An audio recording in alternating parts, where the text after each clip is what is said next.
Heroclix land. Welcome back to a special edition of Talking Clix Roundtable. I was contacted by George Masu last week, and he asked all the podcasters to address some potential changes coming down the pipeline and to talk about it with the community. So I called for an emergency meeting of the Knights of the Nerds of the Round Table. So we have Antonio Clark as always. Hello, Antonio. What up, Welcome back, Jay Patel. Hello, Jay. and he gets hit with the spinny wheel. All right, Jay's there somewhere, and then the man in black is Scott, missing link. He is driving home from his Heroclix event tonight, so he's going to be talking to us while he's driving, hopefully very, very carefully. All right, so George Masu. Jay's missing again. He'll jump back in. He'll jump back in. We'll get him. So George Masu has sat down with Mike Webb, the new general manager of Heroclix, and he has some interesting ideas to run by the community. I do like most of these. Pretty excited about them. There's some tweaking I think needs done, but let's go over them as a group and see what we all think. Point number one is mini bricks, about $75 to $80. He says we need something that's more cost effective than a full size brick. He'd like to have guaranteed pulls of Chase, 3 super rares, and a prime. What do you guys think? So I don't like the correlation. First and foremost, I feel like that's way more than you get in. I mean, that's exactly what you would get in a normal brick. So to do it in a mini brick, that is, it's gonna flood. Like, I don't know. I don't think you're gonna get a good mix of what you're supposed to. I feel like it's just too much. I talked to George about this very briefly, and it sounded like the mini bricks are more supposed to be a chase, a super rare, and a prime guaranteed, while a full brick has the chase, prime, and just one super rare guaranteed. Regardless, I don't think it would work very well for the exact same reason that's what you just said. It would flood things in the market very highly and then drop the prices of everything. People would then feel, hey, all the stuff that I'm getting is not going to hold up its value as much. What do you think, Antonio? I mean, I like it just because I think that's where they actually want to head. I think this is just, they see that 12 isn't really, people aren't liking 12 because the main complaint about 12 is we're getting the same thing that we got when we had 10. So it's called, if you actually just shrink down the brick size altogether and just make it 6, and then now all of a sudden you say, all right, well, here's the shrunk down thing. It's guaranteed this, what you would have gotten in a normal brick anyway. Why wouldn't you buy that, especially at that price point? Why even sell a full brick? Why? There's actually no good reason to buy a full actual brick when you're automatically going to get a chase, because the price point of $80 is what, $30 more than what a chase booster costs. A chase booster costs maybe about, the retail value is about 50. So it's called, like, the Lantern Legacy ones are running for about $50. So it's called, if I would gladly just spend $30 more to actually get CUR figures and SRs and a chase, like why wouldn't you do that? I think it's just they're asking us about it, but I think that is going to be the next step that they're going to have. Scott mentioned something last night during our regular recording that I'm going to be posting right after we're done recording this, of BRs. They went to 12 because of BRs, and now we're doing an odd number of 6. Just bump it up to 8. Meet them halfway. That could happen, and then you get to split it down. One brick splits it right down the middle. Again, I think BRs realistically to me isn't crafting your product around something that generally doesn't run throughout the year is not smart. So I think you need to craft it to what they want, which is people to buy it. They want people to buy the product. Right. There's no downside to it, though, going from 6 to 8, because the customer is going to be happy. They're still only paying a fraction of what they would have paid for a full brick, and they're getting all the stuff they wanted. Now, my big question is, before we move on to the next point, because I really want your guys' input on this, from your experience in Heroclix, which has been much longer than mine, the ability of Wizkids to guarantee anything. Like, can they actually say with 100% certainty, or I'd say 90% certainty, if you pick up a mini brick, you are getting X, Y, and Z? Because it's been my experience that with the full bricks, they haven't been able to do that very well. I think they've never put out a guarantee before. So since they've never put out a guarantee, they've never had to. And when you ask them, "Hey, can y'all just guarantee a correlation?" Their answer has always been no. So for them to be going in the direction of, "Hey, we're going to guarantee this is in the booster. We're going to guarantee this," then I think they would make sure that they would do so. We've had like Clixgate already, where someone's like, "We're going to file a class action lawsuit because it didn't have this," because that's what some people are out here thinking. They're waiting for Wizkids to slip up so they can say, "Oh, I got you." But I think That's if so they say it's stupid. going to be, if they say, "Hey, it's going to be in there," then it's going to be in there. But we all know that from the time, whatever time we've been in Heroclix, that when they try something new, they usually come stumbling out the gate. Usually, So especially when it comes to like product, they might stumble out the gate a little bit. We just got to give them a little bit of grace, Yep. But I think they can do it. let's talk Okay, how about the about actual feasibility. Go ahead, Scott. go ahead.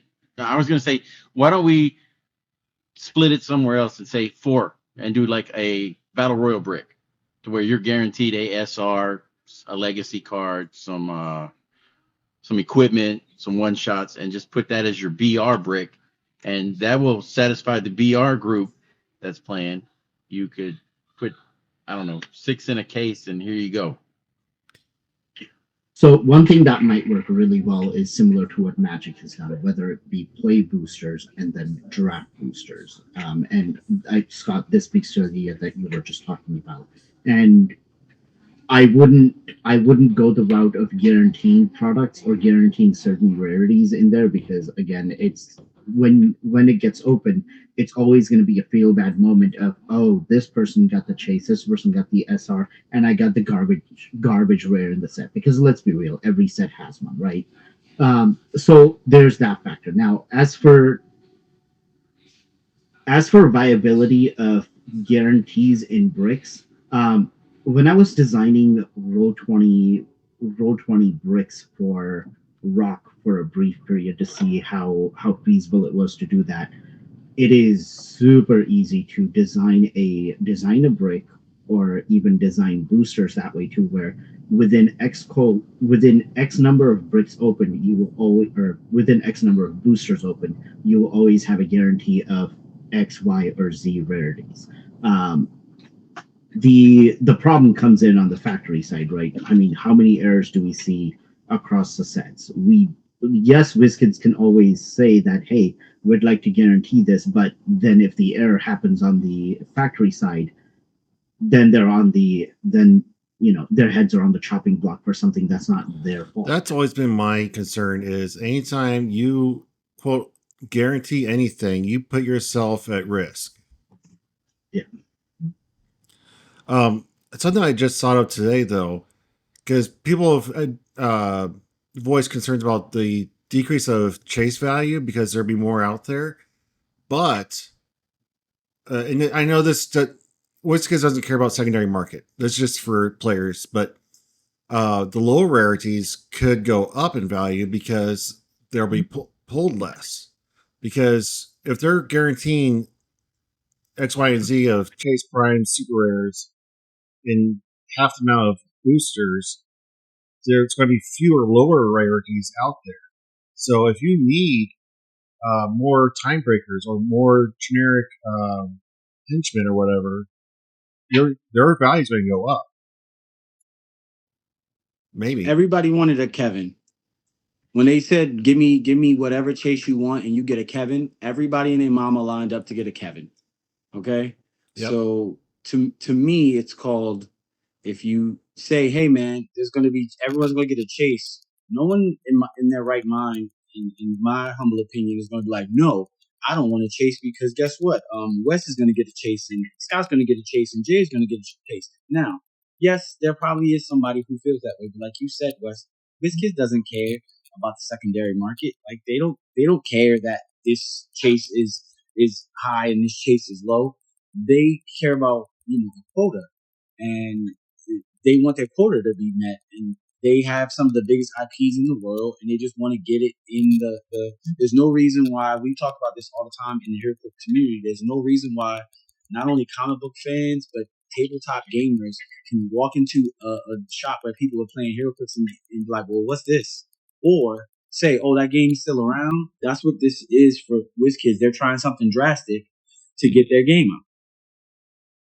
All right, so overall, I feel like, as listen to the three of you, that we, as the Talking Clix nerds around table, are mostly for the mini brick idea. It just needs a little tweaking as far as how much or how many boosters and what goes in them. But I think we as a whole would enjoy not spending $200 a brick.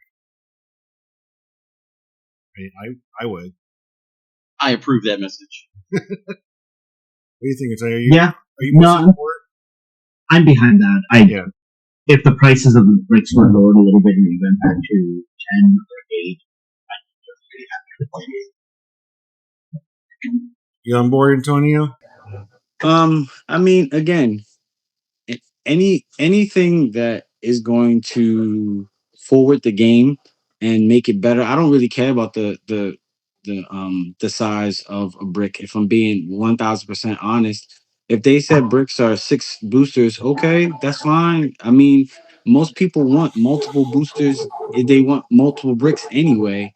The whole thing was supposed. I thought with 12 boosters, you were guaranteed a CUR, and you were actually going to get what they should have done is they should have kept it at 12 and then just increased the amount of high rarity stuff that they put in there, like chases. If you put 2 chases per brick and 12, and even just keep the 3 SRs in a rare, I mean in a prime, no one's going to complain about that because you get value out of the boosters. So whatever size they actually make the boosters, whether it's 6, 8, 10, 12, as long as you put adequate value in the actual boosters, people love Lantern Legacy because there's value in the boosters. In every booster, you have the ability to have some kind of value outside of the actual figures. Okay. So it increases the value. So as long as the value is there, most people aren't going to complain about, what's there. Who cares how many boosters a brick is, especially if you're dropping the price as well. $80 for a guaranteed chase, some SRs and a prime. What are you talking about? All right. There's also the collector versus casual player versus competitive player side. Yeah. Right? People that are playing competitively are not going to necessarily want to pick up everything just because they're like, hey, I want to keep X amount of space in my house that's occupied by Clix. These are the figures I'm going to use for competitive events. This is what I'm going to do. And then for collectors like myself, I obviously value having full sets going as far back as I can. I found the option to play, especially casual, play a dumb team that's Spark or not Wildcats from way back at any point in switching. Oh hey, I'm playing at my local, I have to play the highly competitive team. So that's something that also needs to effectively be accounted for the bricks. How that correlation would be done if you have the smaller brick size or even larger brick size. Yeah, I agree. So I think to sum it up, I think we're all on board with a cheaper brick version, whatever that looks like. We'd like to see the guarantee. It's just a matter of what they are able to actually produce. But I think overall we're pretty happy with that idea. The second one that he presented to us is, and this is the one I kind of bumped into a little bit, and I'll get into that. Well, I want to say my opinion for last. Extend Modern Age to 3 or 4 years. Giving Clix longevity, deepening the diversity of Modern Age figure pool, while allowing time for steep rules and learning curves to settle in. The frequent rules changes and power creep make older figures feel obsolete. Scott, let's hear yours first. Okay, power creep. I mean, if you go back to Silver Age, superior foes of Spider-Man, do you even see it in Silver Age builds? No. Power creep is a real thing. But if you take smaller bites out of it, like Kong has been out for 2+ years. Death Metal Wonder Woman's been out for like 14 years. Still modern. So, I mean, there's power creep with stats, and then there's power creep with combinations of powers in my mind. So, Kong is still really good for 50 points.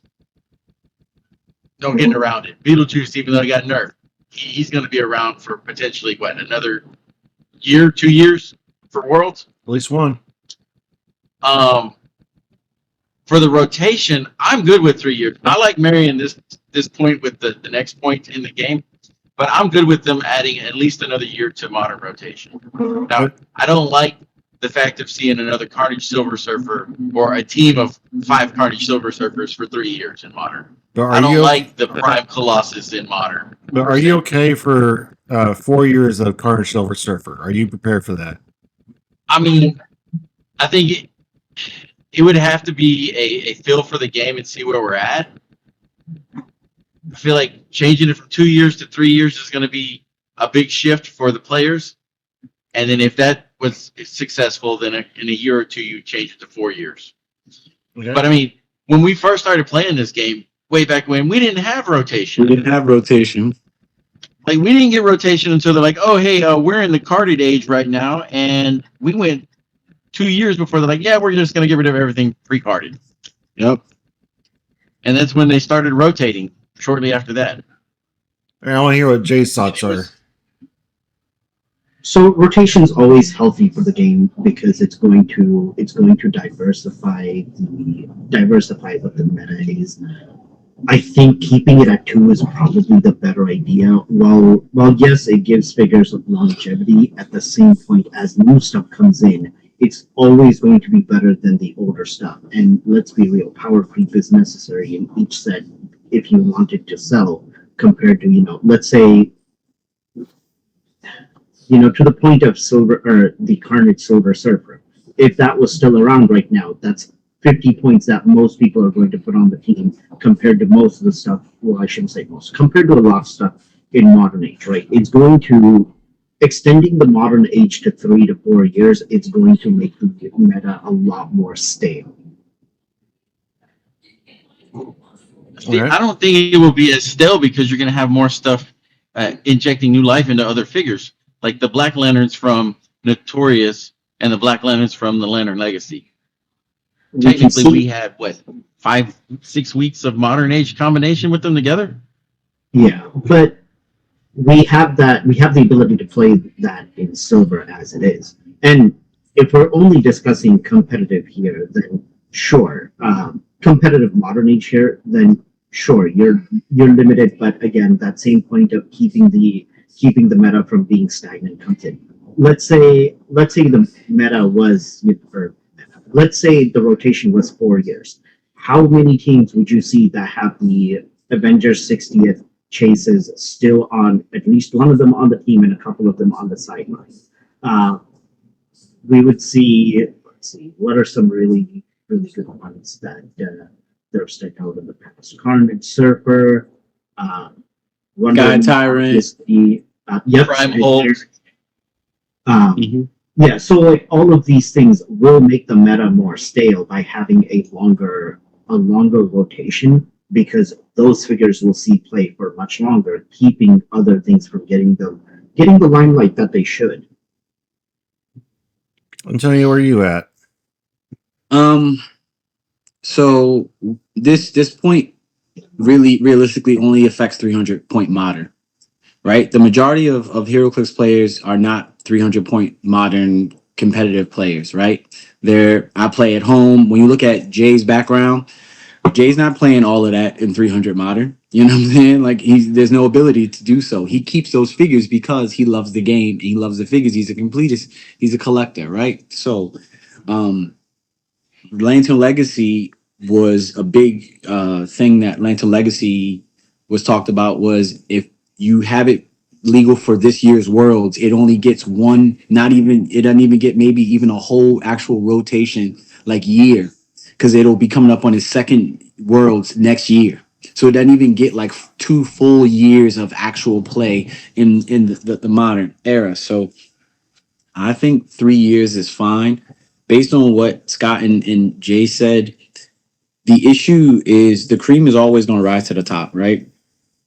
And power creep, like we've it's been said multiple times already, it's a necessary evil with selling product for a collectible game like this. For games, you want to have that, but the joy of the if people want to keep it stagnant, that's actually on the players, not on the game.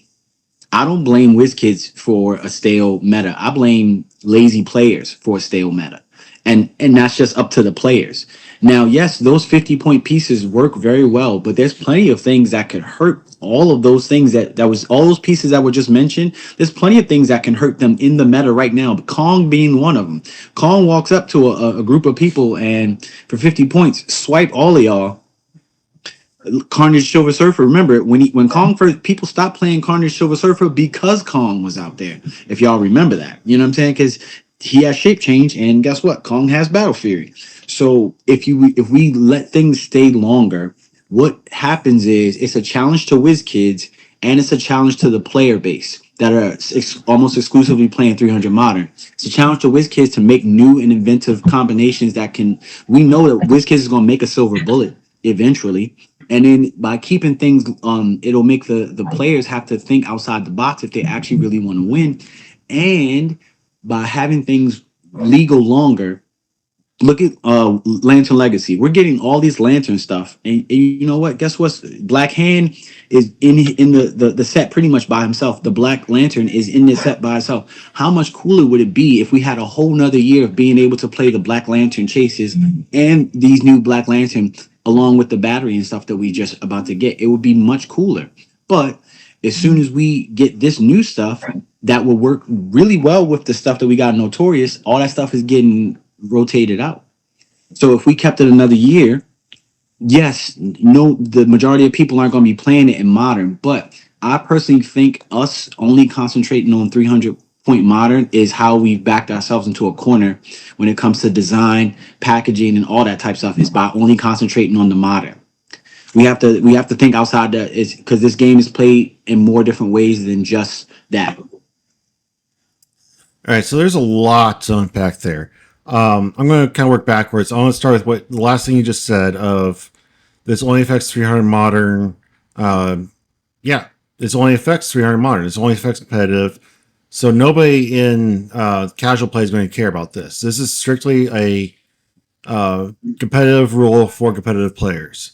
So I don't really necessarily think that matters much because Tom, Dick, and Harry down at the shop aren't going to even look at what Wizkids considers 300 modern. Only if they're going to a modern event at Red, White, and Clix or Nationals do they care. So I don't really feel like that's here or there. What's something else you said?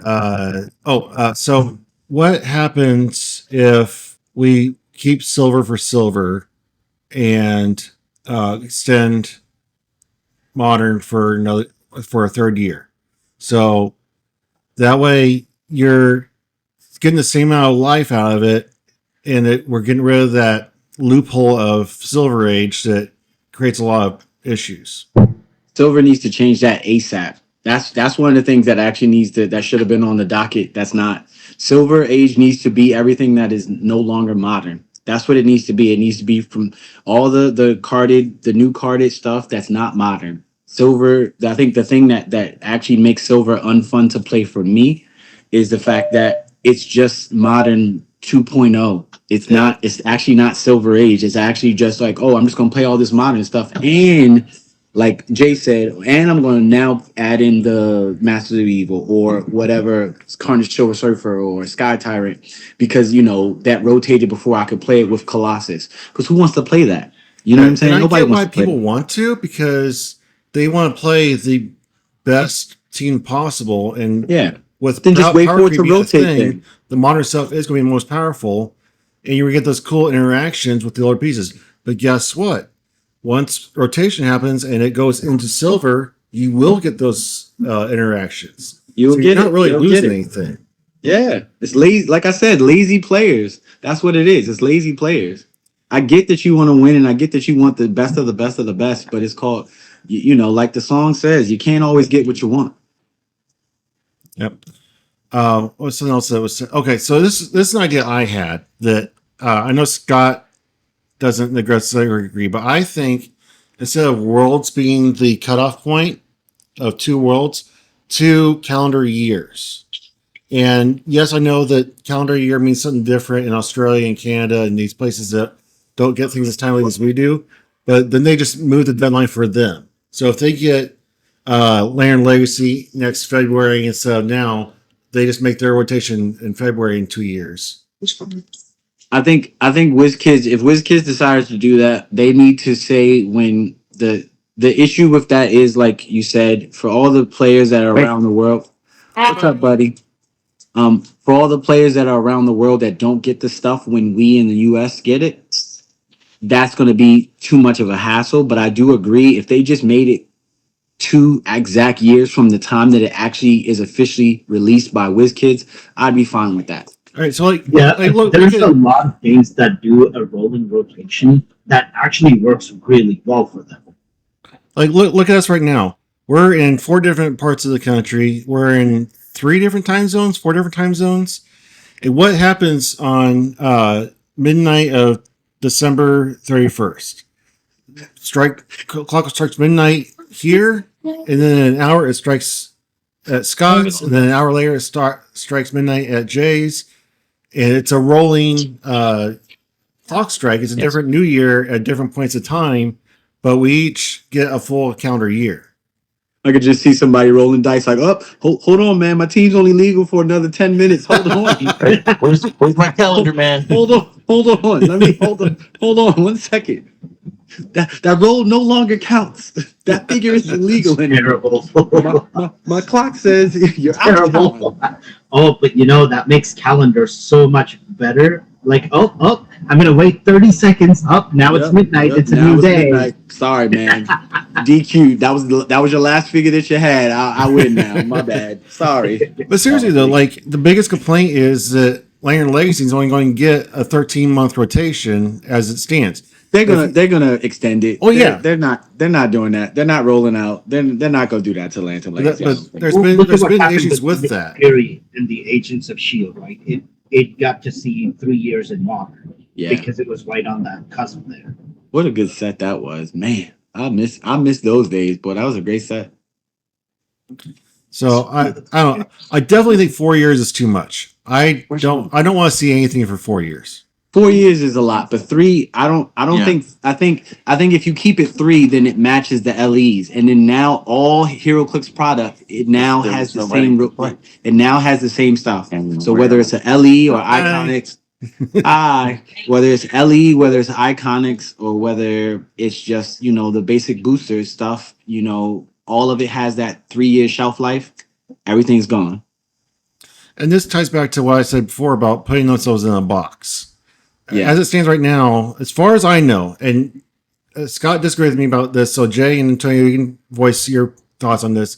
As far as I know, Wizkids has not yet said it's 2 worlds. It's just been a pattern of behavior, but nobody officially said it. Well, hopefully with the new person that's running the company, he can set some lines in the sand, because why wouldn't you say? I think the reason why they're not doing that is because the world has changed, especially when it comes to shipping. So stuff gets pushed back and everything like that. Like, we're only complaining about Lantern Legacy realistically because it got pushed back. We should have already had it out for months now. Mm-hmm. You know what I'm saying? And we're just getting it. So that new Clix smell is still on it. And now Worlds is right around the corner. And Worlds even got pushed back. Like, my Facebook story is already showing me that by this time I had already went to Worlds, so. But isn't that why they need to not have a deadline, so they can have that freedom to move things around as needed to? They have the freedom to say, hey, the rings from 5-6 sets ago are still legal. Like, I don't know. I think that they need that freedom because of the chaos that's going on, and they can just say, okay, we're going to move this deadline back. We're going to move this deadline forward. Whatever needs to be done. I mean, but they could do what they want though. That's Look true. at they released a thing that says, "Hey man, all the BTU rings are now legal. No legacy card for it. Hey man, you had that thing that was legal before. We're saying that it's legal now."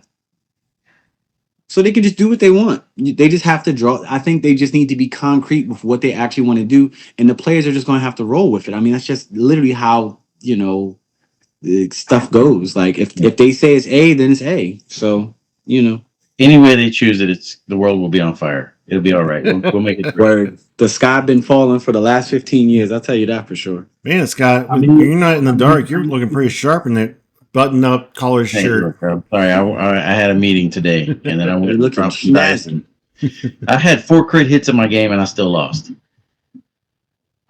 Wow. Yeah, 4 crit hits. Oh no. Still lost. I don't know what's more shocking, that you still lost or the fact that you had 4 crit hits in one game. 4 crit hits is great. And 4 crit hits and losing is like playing football and you throw. It's like me being a Ravens fan. Like, oh, we put up 40 points, but we still lost. Like, what?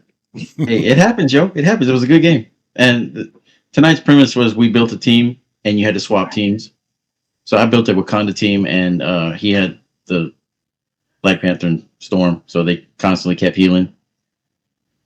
But yes, 4 crit hits, still lost. It's awesome. All right, you ready for topic number 3? Yes. So just overall, are we on board with extending the life of Modern? Yes, no? I am, but I am. my hinge is the next topic. Okay, Jay, Okay. are you on board? Heck no. Extending the life of Modern for standard sets, mind you, doing the rotation based on the time of release and having it at 2 years for rolling rotation, perfectly in line with that. But extending the Modern age to 3 years, not so much. Now, Okay. that said, my opinion should be taken with a grain of salt because the only time I play 300 Modern is like twice a year now. Okay, so we're kind of on the fence on that one. I like what Jay said though. I like a rolling. I actually like a rolling thing where it's like, okay, has it been actual 2 years since this release? If I not, agree. then it's still legal. I'm good with the rolling rotation. I just feel like I would miss specific games. Like we have a retirement party at the end, or whenever retirement comes up. Like in 2 weeks, we're gonna have a retirement game on Monday night. As everything's rotating out, you can only use stuff rotated. That's good. Now, I want to come back to the caveat of this is all George Massey's baby. He just asked us to give us our 2 cents worth, but it all comes down to what he and Mike Webb decide to do. So I know he's listening. He's going to take what we have to say, filter it through whatever he filters it through, and decide. Moving on to expand franchises beyond Marvel and DC. We got anime, movies, 80s, any kind of pop culture, V for Vendetta, Thundercats, He-Man, G.I. Joe, whatever. Power Rangers. Yeah. I'm ready. I want to go. I'm ready. All right, Scott, you Since go ahead. I want to tag it into the last topic with the length of rotation. What I want to see with this more IPs or rotating IPs, I would love to see, instead of like the collector's trove set, I feel like it was a small set. I want to see mega sets. I want to see 4 sets a year. I want to have Marvel in the first quarter, potentially. Which quarters don't matter. Marvel in the 1 quarter. You have DC in another quarter. Hopefully it's 2 quarters away. You would have, I feel like D&D could be dug into, or indie Clix or whatever. And then you would have some rotating IP, which could be monsters or anime or whatever you have. You could dig into the Godzilla universe. You could dig into Warner Brothers universe.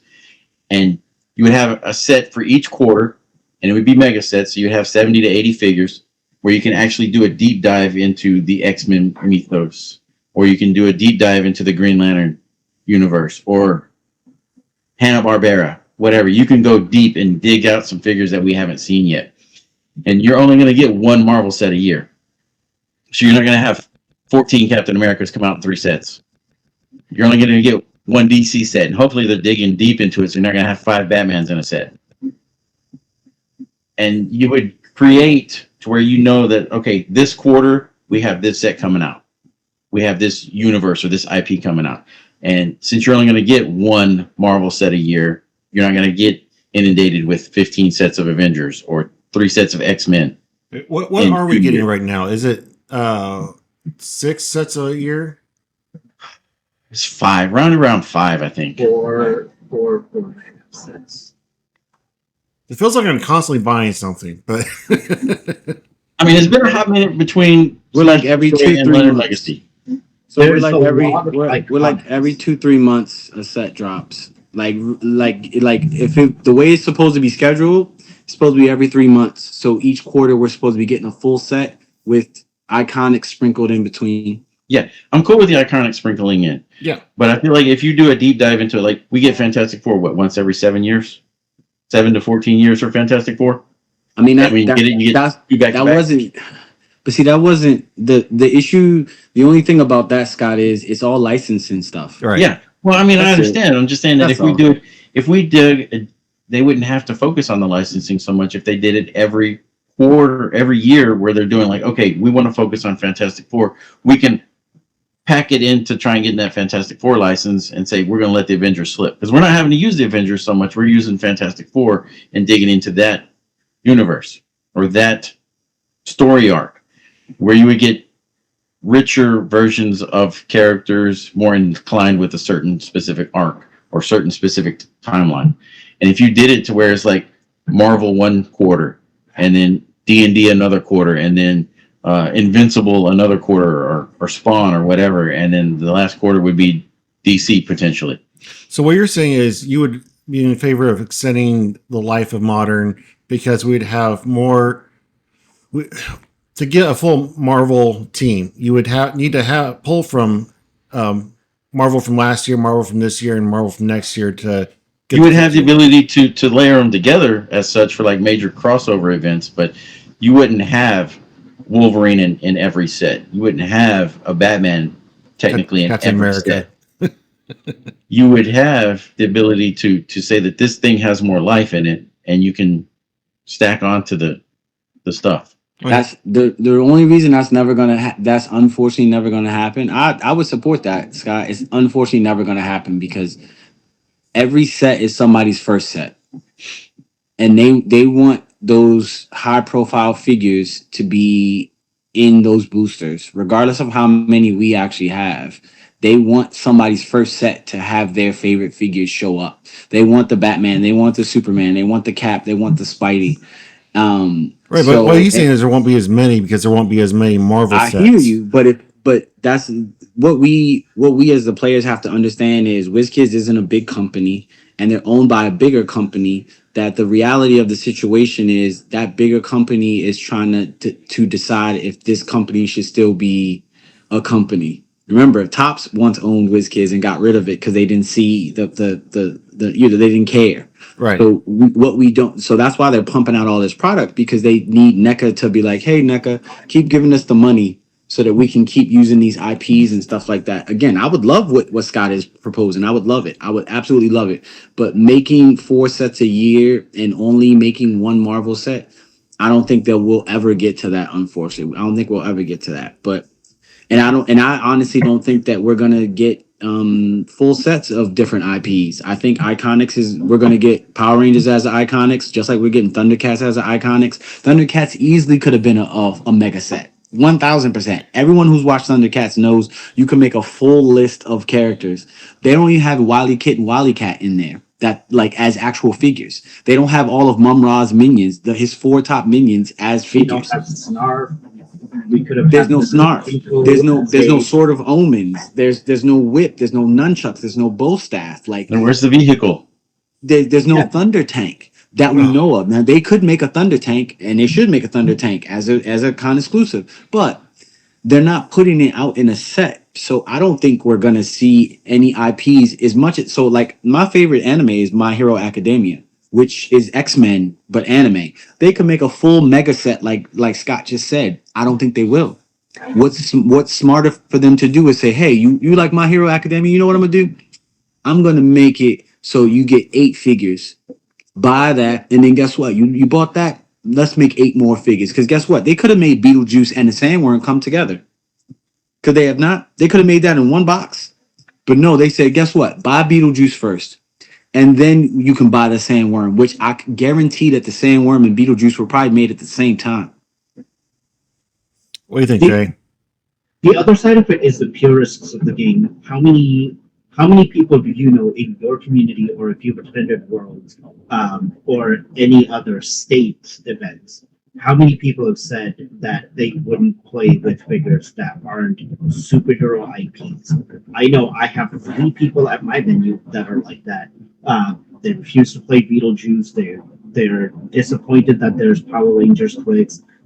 All of the iconics that we've had, Sherlock Holmes, one person says he refuses to play with anyone playing against that, and he'll forfeit games to not play against it. And that's just at my venue. I'm sure that everybody has had experience with somebody like that. Antonio shaking his head with, "Yep, I like. Have you seen that anywhere?" No, I'm shaking my head at the stupidity of that mindset. I mean, I Like, agree. It's Sherlock Holmes was in Batman. He's literally teamed up with Batman before. Sherlock Holmes has literally been in a Batman comic book. Like, the Power Rangers are heroes. They are just not Marvel or DC heroes. That would be like saying I don't want to play Invincible Heroclix because no, it's a It's comic not book. Marvel or DC. Yeah, Right. it's not Marvel. Just saying it just appears that way. That's perfectly fine, but that's stupid to me. But yeah, okay. And I fully agree with you. That is a terrible mindset to have. It keeps the game stagnant, and it keeps your community from being able to grow too, right? Um, there's we've had some people that came over recently from Pokemon. The kids are playing Pokemon off on one side of the store. 6 people that came to our store recently that were interested in the game because their kids are playing there, and they're like, "Hey, we're sitting here doing nothing for a few hours. This looks interesting." And having the game grow with having different IPs is always going to be a positive. But then you're going to have your naysayers that are like, "Oh, I don't like this because it's not superhero, it's not Marvel, DC." So when I first read this, I couldn't imagine a scenario where anybody would be against having a larger pool of characters to pull from. Um, I kind of get a little bit now after talking to some people, but like the number one thing that draws people into HeroClix is the sculpts and the characters. I've had people walking by and they go, "Ooh, that Venom God looks awesome. What is this you're playing?" Because they see it on the table and they go, "Oh, that's cool. I know that character. I want to. What's this character doing?" So if they see Kong sitting on the table, like, "Hey, I know that stupid monkey. What game is this?" Um, and if they see Thundercats or Power Rangers or He-Man, any IP that they grew up knowing and they love, and they see it in physical form, it's going to draw them in, and then they can learn the rest of HeroClix. My biggest concern would be I know that you don't want to detract from DC folks because they only get one set a year as it is. Um, I don't mind getting less Marvel because I do get tired of seeing Captain America every other month, but I don't want to go down to one Marvel set a year because that would suck for me and a lot of other I people. mean, but it's a bigger set if you do it the way that I've proposed.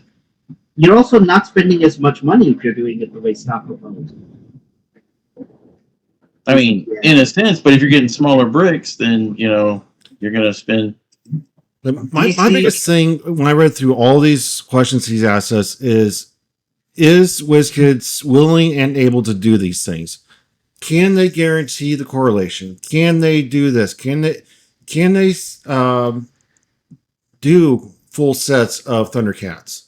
Because I don't even know if they can. Like, is this something that George has just dreamed up and he's hoping that they can do, or has he already talked to Mike and Mike said, if you get the community's approval, we will pull this off? They can. It's licensing issues. It's licensing issues with IP. Remember, we had NECA had Transformers at one point in time. Remember, WizKids made the sculpts for it. They made it with My Little Pony. It's about translating it into the game that we have and putting it into. So that's a whole nother thing into itself. Remember, we got like 3 sets of Ninja Turtles, and we never got certain versions of certain characters or certain characters. It's a licensing issue. I Right. wanted a Usagi Yojimbo, but Stan Sakai, um who made Usagi Yojimbo, he never said yes to it. When we got indie clicks, we should have got Young Blood and all this other stuff, and Spawn. But guess what? Spawn was another issue. That's what I'm McFarlane said saying. no. Can Wizkids So- even pull this off if they wanted to? So- They can Yes, though. here's the It just thing. might not be what we want though. That's the issue. It might not be the anime. It might not be the anime that everyone. Most people. My friend Makano, who I won Team Worlds with a few years, he wants Naruto real bad, and so do I. But that might not be the first, Yu-Gi-Oh! Was the first anime that we got. That might not be the next anime that we get. It might not be Naruto or Dragon Ball Z or it might be some off-the-wall type of thing. Nobody asked for Scooby-Doo in Heroclix, but they put it in there anyway, and it was amazing. So Yeah. I think this issue of IP is not even a thing. On my bag right here, that's all from My Hero Academia, Michelangelo, Superman, and right under them is Pikachu. So that's all these. And guess what? I would love Pokemon in HeroClix. I could think of not only could I think of a set, but all of the things that work in Pokemon, the actual story of the lore works in HeroClix form. Oh my gosh. So there's no downside with extending the IP, but what people have to understand is, and what most people don't know is, it's not WizKids that's saying, oh, DC only gets one set. That's DC. But since WizKids is a company, they can't throw DC under the bus and say, well, it's DC's fault, because DC could easily just be like, well, now you can't use our IP at all. Right. You know what I'm saying? That's the thing is, with all these IP legality issues, is this even something that is potential, or is this just a pipe dream? No, So there are a lot of open IPs that can be picked up very quickly, pushed out relatively easily, and people would play them. Knights at the Round Table, all of them are public domains right now. You can easily make it. King Arthur, Merlin, Galahad, Lancelot, Guinevere, and that's just off the top of my head. I know there's many more knights there. Easily, and they're very anime-ish too, if you think about it. Like, man, we're about to get Thundercats. Come on. We're about to get Thundercats, yo. We're about to get Thundercats. But we're and getting Power Rangers. but we're getting it as an iconics though, whereas it could have been a full set. Can they do a full set of Thundercats, or are we restricted to iconics? It doesn't make business sense. They've seen that iconics sell well. It just doesn't make business sense. We as the collectors, we want it. Give me a full Power Ranger set. It doesn't make sense for WizKids when they can say, guess what? I'm gonna make the iconics. I'm calling in, like I've said online. Guess what the iconics is probably gonna be? It's gonna be the original 5. It's gonna be Tommy the Green Ranger, Rita that makes putties as bystanders, and Goldar. That's eight figures. And most people say, oh, well, we haven't had 8 figures in the iconics. Well, we have. It's called The Death of Superman, had 8 characters in it. So Yeah. you got those 8, and then guess what? Then it sells well. Then guess what? You know what you get to do. You get to make a whole nother thing of Power Rangers, and you get to put the White Ranger in there this time, and some other Rangers, because there's been other Rangers. So you don't, and now you get Lord Zed in the next box, and it's gonna sell out just like it is. Look at Thundercats. You don't think that they're gonna do more Thundercats if Thundercats sells well? Of course they will. So here's another question I have though is, like, I've only been here since 2020, so I don't have the wealth of experience that you guys do. But from what I hear is, when they tried Ninja Turtles, when they tried WWE, when they tried these other IPs, they didn't do well, and that's why they don't exist today. That's So not true. One key thing to note, though, is that a lot of those IPs before Ninja Turtles, they weren't modern legal. So yes, you could buy them, but if you couldn't play them, for a lot of people, what's the point of buying them? Street Like, Fighter that's was the modern local legal, story. not modern legal, modern legal. Street Fighter was back and forth on the fence, and it was It was. fun, but it wasn't like competitive. WWE, I loved the WWE set. I love the team ability in the mixed game to where it's like, oh, we're protected from range, so come at me, bro. So what was the issue? It was just Wizkids couldn't make up their mind of how they wanted to do it. No, it was WWE. They had a whole nother set. You didn't see the Hulk Hogan LE in the the Dragon Steamboat. They had the figures. WWE cut the cord because of what was going on over there with Vince McMahon. It wasn't Wizkids. It was them that cut the cord on that. The sculpts were off. The sculpts and dials were made. They cut that. With Ninja Turtles, I don't know what happened with Ninja Turtles, but with Street Fighter, if you don't do something with it and they don't see the return the way that they want to, then they cut the cord. Oh man, that year at Gen Con when they released Street Fighter, that was crazy. You had to go stand in a line to get a ticket to stand in another line to get in the pre-release for it. Street Fighter. I grew up on that game. Them and 50 Cent is Battletoads. playing Balrog, by the way, in the movie. The movie that's coming out, 50 Cent is playing Balrog. Really? Mm-hmm. I just saw pictures of it today. I saw somebody else on the cast, and I was like, that's an interesting choice, but I can't remember who it was. The dude playing Ryu is good. He's a great martial artist, but yeah, man, give us all the IP, but they're not going to do it in sets. The low-hanging fruit is where the test should be. If you can push out the low-hanging fruit, which is the open IPs and they're accepted well, then the people at Wizkids who are dealing with the license and stuff can actually go to different companies and be like, hey, look at this. We have the sales number to show that outside of Marvel and DC, the product does well. We would love to be able to get a license of this from you. And yes, it's going to be a lengthy process, but it opens the door starting with the open IPs. I feel like they could already do D&D. Like, don't they already own D&D? They already have it. They could already do D&D. And you could do many different types of sets. They got the book with all the creatures in it. All you gotta do is put it on a Heroclix base. That's it. I feel like Iconics has already proven that it works. People are hungry for these IPs. So the next step is full sets. I don't know. I'll die on my hill. Add more time to the modern length, and then give me 4 different IPs to build sets off of.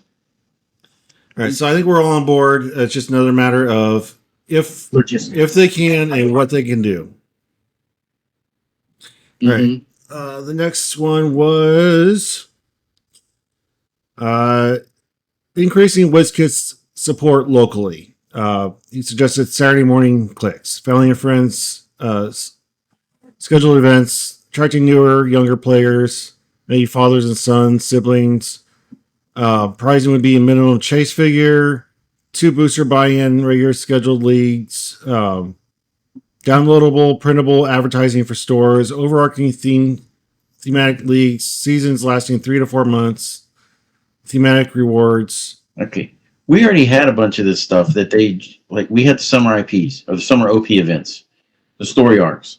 Some of them did great, like War of Light and Fear Itself, and then some of them not so good. Civil War and what was the Arkham Earthquake Wars, the Territory Wars. No Man's Land. Yes, I feel like those weren't as prominent as Age of Ultron. Of course, the Age of Ultron, Fear Itself, and the Lanterns, the War of Light, they all had their own brick associated with it. So that helped a lot. What was it? Avengers versus X-Men. It had nice LEs, but the set, there was no set there to have. It was just okay. I feel like if they did something like that, to where you had bricks associated with it, you would be doing a ton more sales. Mm-hmm. And it could be another set that you release in the year. It's just OP events. I mean, the only way you can get the grand prize APOC was to participate in the Sword Slop events. Mm-hmm. And I think that would be a good way to increase turnout for the stores. Yes. The formula is easy. I think that's the crazy thing. When I saw that as a prompt, I'm like, why is that even a question? I know, right? Why is that even these last two things when it comes to more IP, that goes just like how Scott was like, oh well, my feelings with this prompt, like it links to this other prompt. My thoughts on the IP link right with what they're trying to do. Like Jay just said, he said, "Oh, well, kids are in the store playing Pokemon. If they actually see statues of their favorite Pokemon or anime figures, you know what's going they're going to be drawn to it. Yes. So, and if you make a tournament that's actually like friendly to this goes back to the community because the players have to actually be friendly to the community. If I show up with 300-point modern every weekend and I crush these little kids that are coming and they're buying their first boosters and stuff like that, then that doesn't breathe life into the game 9 times out of 10. WizKids needs to ramp it up so that all of their non-blind product is something. And I think this was one of the other prompts is you have to make your non-blind product something that people can actually play at an event and do well. Stop giving us non-blind product that's not good. And when I say good, they know the standard of what is good in this game. They know what we as players like. Does it have to everything have to be Kong? No, it doesn't. But if it's significantly inferior to Kong, why do I want it if it's non-blind? Why would I go and buy it? The answer is I'm not going to. The answer is a new player is not going to once they get into the game. So if you're gonna bring stuff that gets new players in the game, once you do that, whatever that stuff is that gets them into the game, it has to be good enough that they can come sit next to across from me and still stand a chance. And WizKids has every ability to do it. They just need to do it. That's it. All right, So that's go a ahead, little Jay. less on WizKids and more on people running the different venues at Yes. places. I know in Texas, specifically Houston, there's a store that only does 300 modern. Only. If you have stores like that, that's not going to create a space for somebody who loves the Pacific Rim figures and wants to play those every week, even if it's Word. one Pacific Rim figure and then a bunch of support for them. That the person has no incentive to show up at a place like that, right? Word. Hey, send them to my store. We'll play. Word. Those specific We're out of rooms are great. Baytown, which is close to Houston. All right, so Gypsy Danger was the best one. Yeah. since I started Heroclix, I have not stopped hearing about something called a WKO that people have been just chiring for. Like they used to can taste it. travel miles for that thing. They used to And travel miles. they've been begging for WKO. the last 5 years since I started playing, and Wizkids has not said boo about it. If they are able to produce these pricing, then why aren't they already doing it? The world changed. That's why COVID. You want to know why they're not doing it? Because CCO stepped up and says we're going to fill in some of this void that WizKids left. ROC True. stepped up and says we're going to fill in some of this void that WizKids True. left. Yeah. So we want to keep promoting it because we are the fans of the game, and we're going to promote it without or with WizKids. So then why start now with this? I mean, because they want to grow. They want to grow. Like at the end of the day, they want to grow. When you have the world championship that's in what a weekend in some change, and you don't even have 400 actual players there, that's a problem. I mean, that's a problem. Like if we're being honest, right? Yeah, it is. They want to increase the player base. So if you want to do that, if you want to have 20, 30 people on a regular night playing the game like you do have Magic or Pokemon, you know what I'm saying? Most gaming stores are filled to the brim with children on a Saturday. They want a piece of that pie. Their business first. So all WizKids needs to do, anyone that's watching this and is listening to the sound of my voice, do the things that you know that not only us the players like, but something that you actually think the new players will like and want to stay with. That's it. It's not about just getting the hook in them. It's about keeping them. We're not about catch and release. No, we're catching you and we're putting you in the bin. That's what we want. We want to catch you and keep you. You know what I'm saying? And WizKids has every ability to do so. They only need to do it. That's it. That's it. Throw the Pokeball at them and catch them. On that note, something we didn't address earlier is George did say that changing the rules as frequently as it happens right now. I think it's every 3 to 4.5 years or so. I think it was in point number 2. Frequent changes in power creep make older figures obsolete. I do think that making the rules a little more simple is friendlier towards the new people, and there is a space to continue doing so. How though, Jay? Like I'm genuinely asking you because remember we had Batman Alpha, we had Alpha Clicks, and that was supposed to be like a dumbed down version of Heroclix, and that didn't take too well. While it was some people enjoyed maybe what 3 or 4 figures from it in normal clicks, it didn't take. So what would your actual? I'm asking you not only for myself but for anyone that's watching. What would be your actual suggestion for exactly what you just said? AB cards. Well, Wonder Woman was a great example of this, right? A lot of powers were bench, which yes, a lot of players didn't like, but many of the other powers were reformatted to be more simple and easier to use. Look at range combat expert, close combat expert, um, exploit weakness, side blast. All of those changed to work much easier with other powers, and you know, being static, doing things like that where you're making the powers easier to use, you're making the rules a little bit more cohesive to where they're easier to understand. I think that would actually help pretty significantly. So back on the Wonder Woman 80, I wanna highlight that Flash piece. Did you not like the Flash piece? It didn't have hypersonic speed. Yes, it didn't have hypersonic speed, but the piece was still good for what it did. It was running in, punching hard. Yes, it wasn't running across the full 12 speed that It would. You had charge and you could charge again. Oh yeah, you're talking about the super rare. I'm thinking of the chase.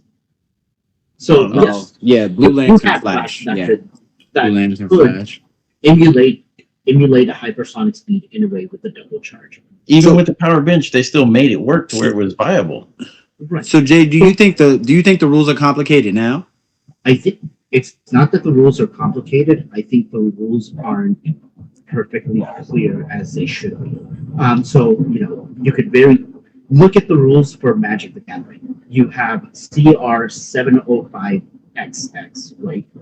Comprehensive rule X, Y, and Z. For a game that has had the longevity that Heroclix has, yes, we're going to have stuff that's retired, but there's no reason for it not to be referenced in the rules. And then two, define things that are not defined in there right now as they should be. Stuff that, like, yes, we know this is coming whenever the next rule change or whenever the next update happens to the comprehensive rules, but for figures that are off the board but not on the sideline, that's not defined anywhere in the rules right now.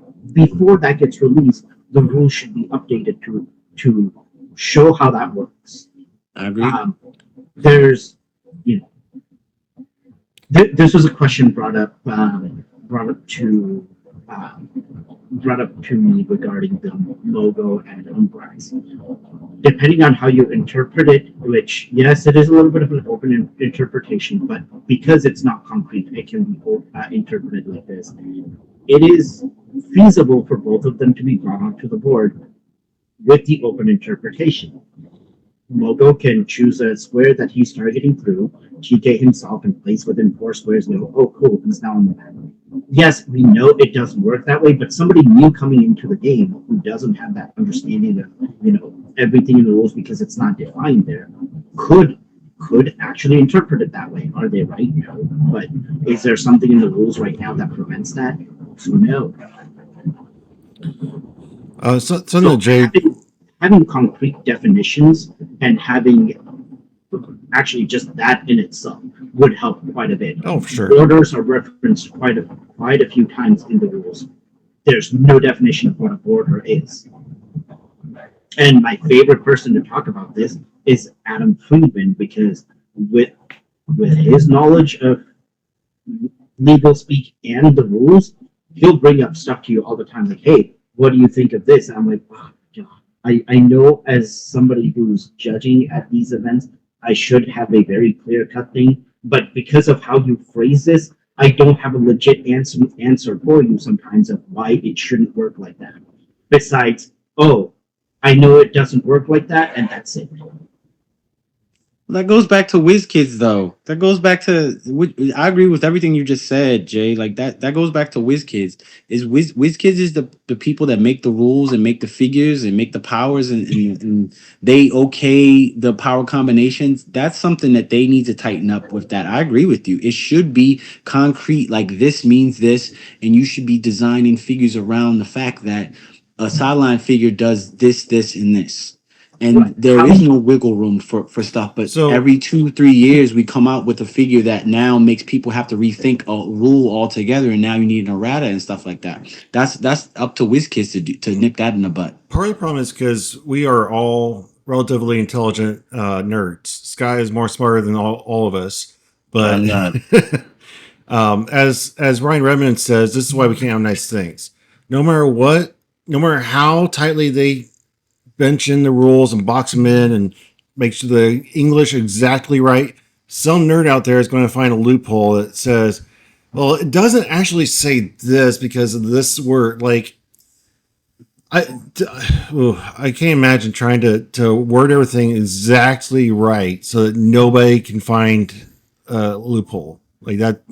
That's part of the game, though. But if everything is to going back to Jay's point, if you have things concrete, then when you make a power, then you can say, okay, well, this power works this way because this thing is already in place. So again, Umbrax and Mogo, I think it's very concrete how they work. It states it plain as day to me. Mm-hmm. But again, having someone that's trying to interpret it to create a loophole to try to get an advantage is very different than it actually being something that's misconstruable. Someone wanting to find a loophole is going to try to do everything like, with words or whatever. And, well, it's not like this and it's not like that.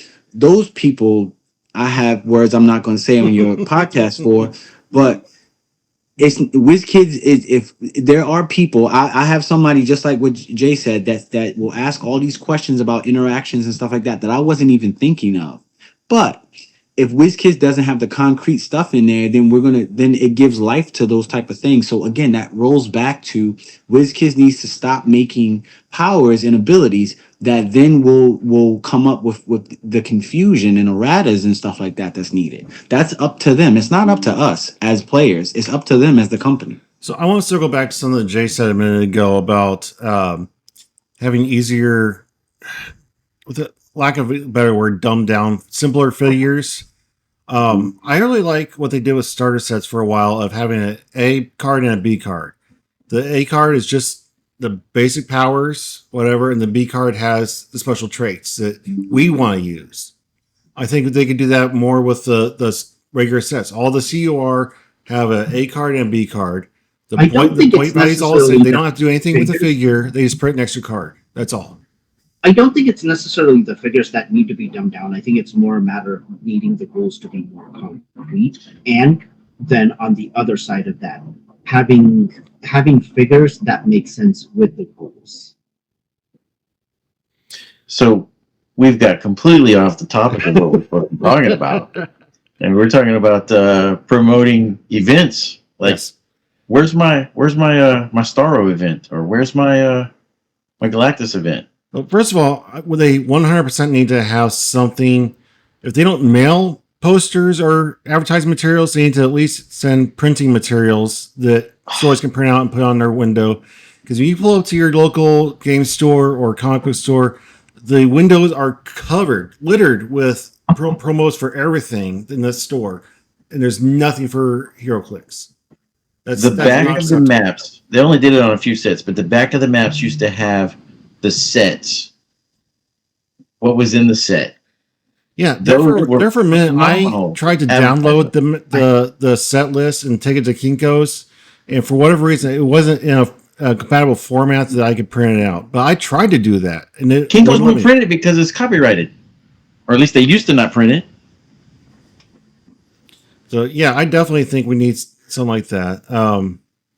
As far as WizKids promoting stuff and having miniature events, I really don't see a downside other than just the financial investment into it. But something I wanted to say earlier is I'm a little disappointed that this even needs to be an issue, because It's up to us, the players, and the store.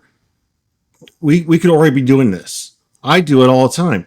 Our store buys extra iconics. I set up events and say, "Hey, everybody, show up on Saturday. $20 buy-in. Winner gets this iconics." And everybody shows up. Everybody plays. Everybody has a fun time. I just made my own little event with an iconics. There's nothing keeping stores from pricing out product that's already existing. They don't have to make special prize events because we're lazy. Yeah, I mean, but the stores don't have to. They already most stores and collectible games. I mean, Magic the Gathering is what they're basing a lot of stuff off in Pokemon. That stuff already comes. They already send all the promos that they need. They send the promo artwork and stuff like that. They send all the giveaways. They send all that type of stuff. So all people have to do is continue to do what they normally do, which is come and play. They don't have to do anything extra because the store already has everything that's needed. WizKids was doing that at one point in time. They were doing that. Yay, Origins. That's one of my favorite maps that Scott has. Oh, The JS on the other side is the JSA, man. Oh, Justice. that's beautiful. Like they could send these out, even though it's just a one-sided map. They store keeps one and hangs it up. Yeah, man. That's They can beautiful. send it in the that's in the that can be in the release day kit or that can be in the OP kit. Like again, they have the ability to do all these things that they're asking us about, man. Is stuff that people have been actually asking for. All they got to do is give people what they've actually been asking for. But again, I understand it's a business, so it needs to make business sense. Right. But Yes. 100%. all the stuff that's been asked for tonight, just for the stuff that we've been talked about tonight, makes clear business sense to me at least. It makes clear business sense. And if they do it, I think they will see a positive return on it. I agree. And then that brings you to the last topic of advertising. I feel like these promos that we're talking about help with advertising, other than us just doing word of mouth. Us Word. posting on Facebook. We're posting to the same 300 Yep. people, 500 people, Same whatever. 300 people. 1,500 people, whatever. I don't know how many people play this game, but I feel like we're just preaching to the same choir. If they had, man, if they did a YouTube commercial. They did. They did. They did. So I I'm didn't see it. gonna say this. So at one point in time, WizKids was sending out so the HeroClix community complains when a non-HeroClix player gets sent product, but WizKids was promoting a lot. As a matter of fact, they were sending the last thing of starters that came out in Spider-Man Beyond Amazing. They were sending that product to everybody. And YouTubers that I follow was getting product, and I'm like, oh my gosh! Like I was excited because I'm like, oh, you play HeroClix, but it was a promotion that WizKids was sending to get more eyes on the product. Now I agree with you, Scott. If they had like a commercial like most people skip for YouTube, I think it would do great. But look at what I just said. People skip that kind of stuff. It has Yeah, to but be in the brick and mortar stores as well as the other stuff first. They you're have to get getting into 2 to 3 seconds of that commercial before you can hit skip. Like I can't tell you how many times I've seen Marvel Strike Force commercials. I've seen it and I ain't downloaded it once. So it's called people, but I understand what you're saying, and I agree with you.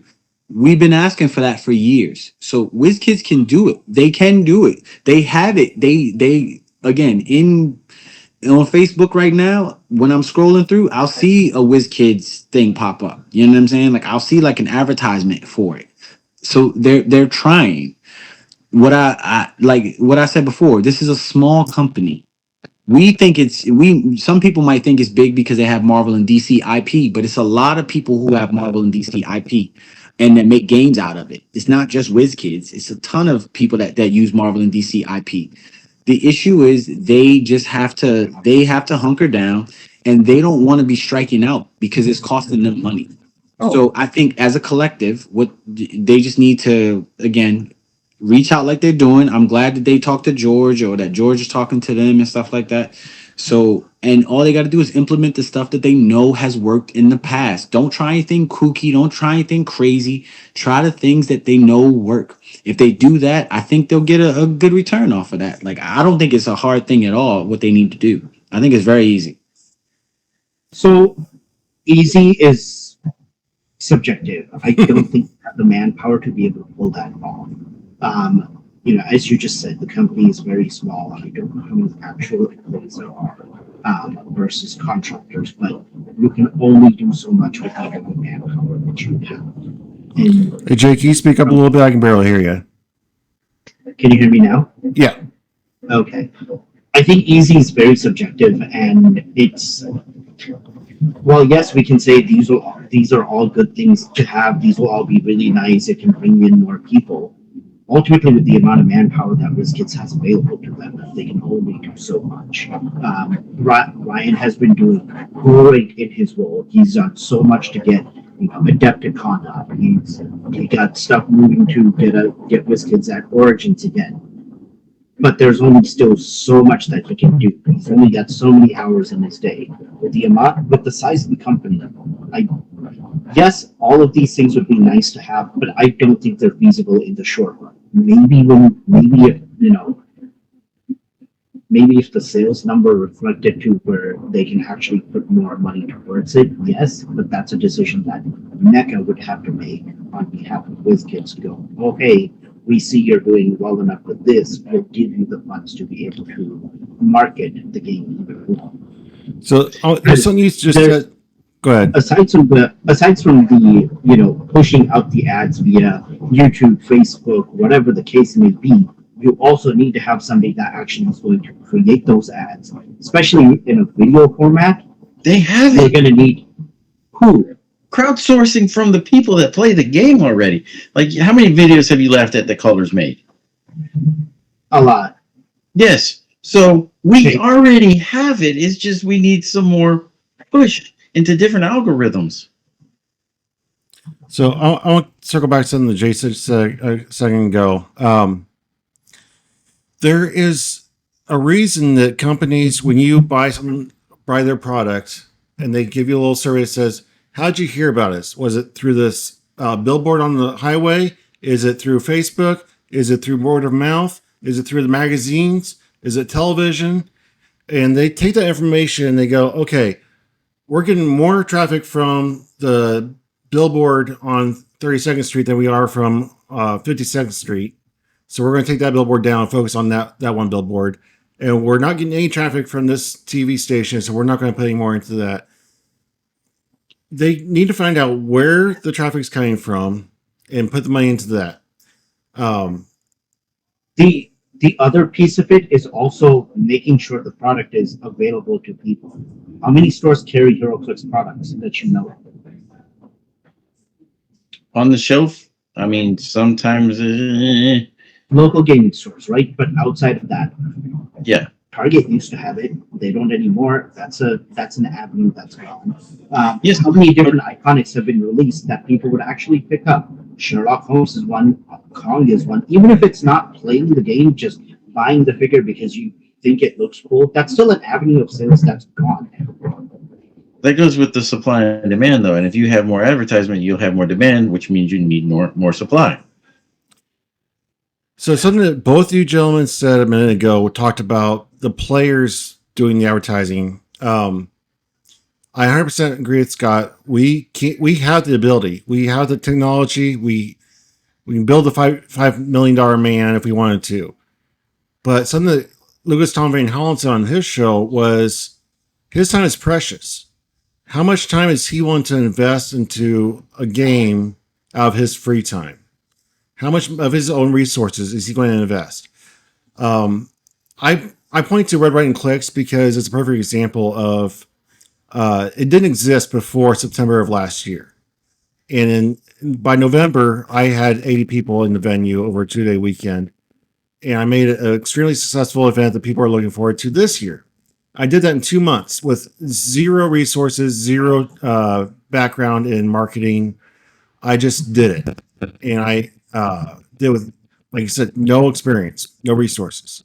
So if WizKids would say, "Hey, Wes, we'll give you a factory set of the new set," man, I would spend 12 hours a day advertising my butt off for them just for a free factory set. Like, they don't have to pay me. They don't. I'll do it for just free product. And a lot of people would do the same thing.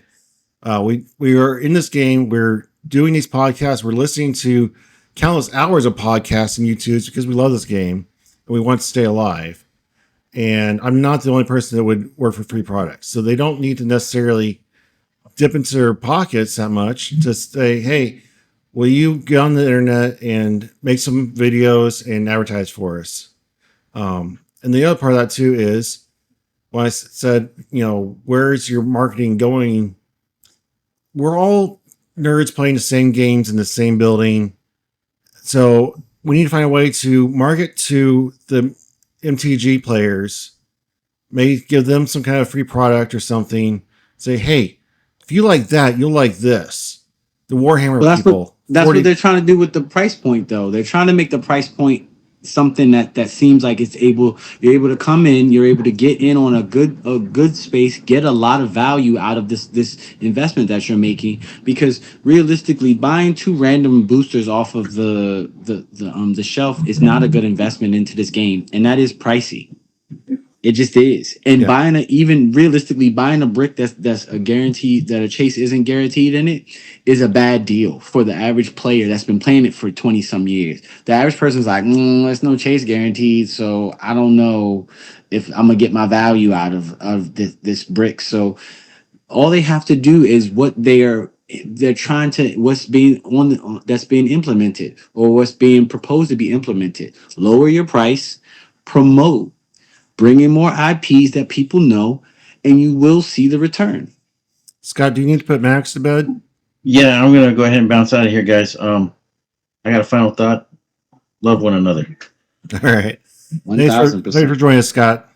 Be good, guys. Have a good night, man. See you later, Scott. Have a good night, man. So I feel like we're all kind of saying the same thing in different ways. I think we're all kind of on board with what George was saying.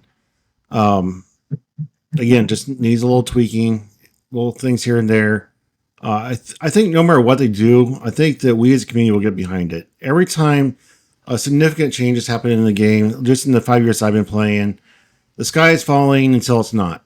And people, when they shrunk the maps down, oh my goodness, I thought the world was coming to an end and everybody's going to quit the game. And now people like the smaller maps. They love them. They don't want to see the big maps again. It's just a matter of time and time of adjustment and people like us getting behind the changes and promoting it. And here I am. I'm like, man, I don't like these small maps, the small speeds, the small ranges. Give me the longer maps. Yeah, I'm right there with you, Jay. Give me these small maps guess what? Prime Colossus wouldn't be a terror like he is if we didn't have small maps. Yeah. He just wouldn't. He would, as a matter of fact, he wouldn't even get played. Why? Because he would get eviscerated from range. But we made it so that it's either you get to cross the map really quick for an alpha strike, or you had range things like, look at Legacy Thanos had 10 range. All the old Heroclix had 10 range. Why? Because you actually needed that in a game. It is what it is. Now, I know George is going to be watching this because he's taking all this information in from all these different sources, and we're going to have him on the show on Wednesday, and we're going to talk to him in person. Mike, if you're listening, I would love to work for you, man. I'll advertise. It's a free product, and I'll work my butt off for you. But I'm glad that they are listening to the community. The number one complaint that I've heard since day one is Wizkids doesn't listen to their players. And I think that over time that they've shown that they are, and this 100% proves that they are. Well, anyone saying that they don't listen to their players, they don't understand how businesses work, and they do. That's why when I'm online, I ask questions, because I know that they are watching. I know that they are watching. That's why I ask actual questions like, what do you like? What would you like? What's your favorite thing? What don't you like about this? What grade would you give this set? Just so they can actually get some feedback. That's like, and oh, this sucks and this is horrible isn't good feedback. That's what people don't understand. Saying like, oh, this, again, give some constructive criticism and constructive feedback that they can actually write down, crunch numbers to, and give you an actual result. That, you know what I'm saying? Saying, oh, I don't want I don't want 16 Captain Americas in a year. While most people want that, what's the solution for, give us another character that we can put in these boosters that is going to attract little Johnny and little Timmy and little Jane when they come to the store, because that's what they're thinking about. That's why those characters get made over and over and over again. So the issue that I see personally from playing is that people just don't have the capacity to understand how we're all Dorothy. We don't know how the Wiz actually works just yet. We haven't seen behind the curtain just yet. And once you do, for people that know how the sausage gets made, they understand. You know what I'm saying? They understand it. Other people just don't. And that part is sad because they get upset and then sometimes leave and never come back. I don't think the problem with having multiple. I don't think anybody's complaining that there's 16 Captain Americas in a set. It's the fact that we have 5 sets of Marvel that. No, Scott just complained about it. Just complained about he's that. He's complained that there's so many Marvel sets, and every Marvel set has to have. Yeah, but that's not Wizkids' fault. That's here we go. I agree. There are too many Marvel. I love DC as a company and as a comic, but that's not Wizkids' fault. That is DC saying, well, what's this thing? Huh? DC stopped. We stopped getting comic book covers on the back of cards because of DC, not because of Marvel. Right. You know what I'm saying? But what I'm saying is, if we have fewer Marvel sets because of the new IPs, then we're going to have fewer of those tired figures. It's easy to say, yes, get new IPs, but the actual legality of that is so far flung from the idea that it's in a different place altogether. Right.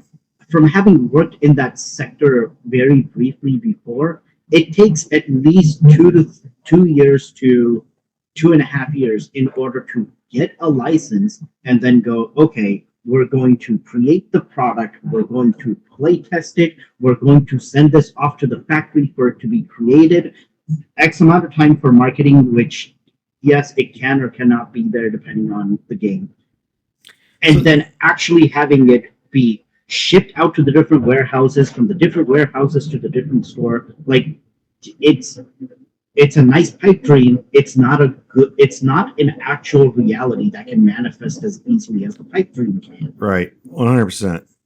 So it kind of brings me to a question I have for you gentlemen, and this is not completely related, not unrelated. You both have children. When your child asks you why they can't drive the car at 3 years old, yes, you could go on a very lengthy explanation of why they can't drive the car at 3 years old. Are they going to understand it? Probably not. They're 3, and they don't understand how things work. And it's much easier to say, because I said so. I feel like sometimes, we're adults. We don't really understand all the nuances that go on. And it's just easier for Wizkids to just not pull back the curtain and tell us, because, one, we don't need to know. That 3-year-old doesn't need to know why they don't need to drive the car. They just need to know that they don't need to. We don't really need to know all the... Not everybody needs to know how the sausage is made, right? Sometimes people just need to accept things are the way they are. And I think that the community takes too much ownership of the company sometimes, and they demand things that are not always reasonable because of just the feasibility of it. And I just wish that they would calm down a little bit. The community saved the game. If we're being honest about it, the community saved the game. Without the community, Heroclix would be dead. It would still be dead because it died, right? Without the community, without the Howard Brocks and of the game who decided to take up the reins when Wizkids wasn't doing what the player base wanted to, the game would be dead in the water, right? So I understand. I agree with what you're saying. Everyone doesn't need to know how the sausage is made, but it's 2025 and we have these supercomputers in our pockets. So now information is no longer it's no longer a luxury. People look at it as a privilege and as a right. I have the right to know. Well, why don't I know? Even though the average company Nike doesn't tell you how that shoe is made, right? But since WizKids since it is a small company and since we feel so close to it, we feel that entitlement of knowing. You know what I'm saying? And you're right, they don't have to tell us. They do not. If they just literally just kept to their word, which is hard when you're dealing with companies that ship your product and stuff in the world, you know, getting turned upside down. People really forget how critical COVID was and the shipping crisis that happened. Like people forget how big of a ripple that actually caused. But at this point in time, all Wizkids has to do from this day forward, is say, guess what? We're the transparency that's needed is, hey man, we want to have it come out this month. This is what we're doing. If everything ships the way that it is, it's going to be this and it's going to be that. And just when it does come out, have the product be good, people are going to be happy. That's it. No, but there's always going to be somebody complaining about something. Like you can't make everybody happy, and WizKids should never try to do that. I managed at Blockbuster until one of the last stores went under, and I was around when they said no late fees, and the community loved it. The community loved not paying late fees. But where's Blockbuster now? that was a horrible business decision they made in favor of the community, but the community doesn't understand how business works. So sometimes, yes, listen to the community, make them happy, but you can't make everybody happy all the time. And to that note, though, when people are investing so much money in getting the product, they're going to feel a sense of entitlement towards the information. Like, hey, I'm ready to put my money towards this new set that's coming out. Power Rangers, yeah, I'm all in. I want to buy the Iconics.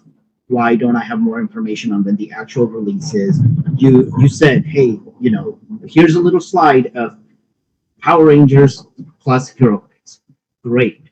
Can you at least show a couple sculpts? Something to whet the appetite besides, hey, it's coming out. It's a thing. Wizkids plus Power Rangers. Great. That's a tease. That's not even a teaser. That's a teaser. It's not enough to whet the appetite.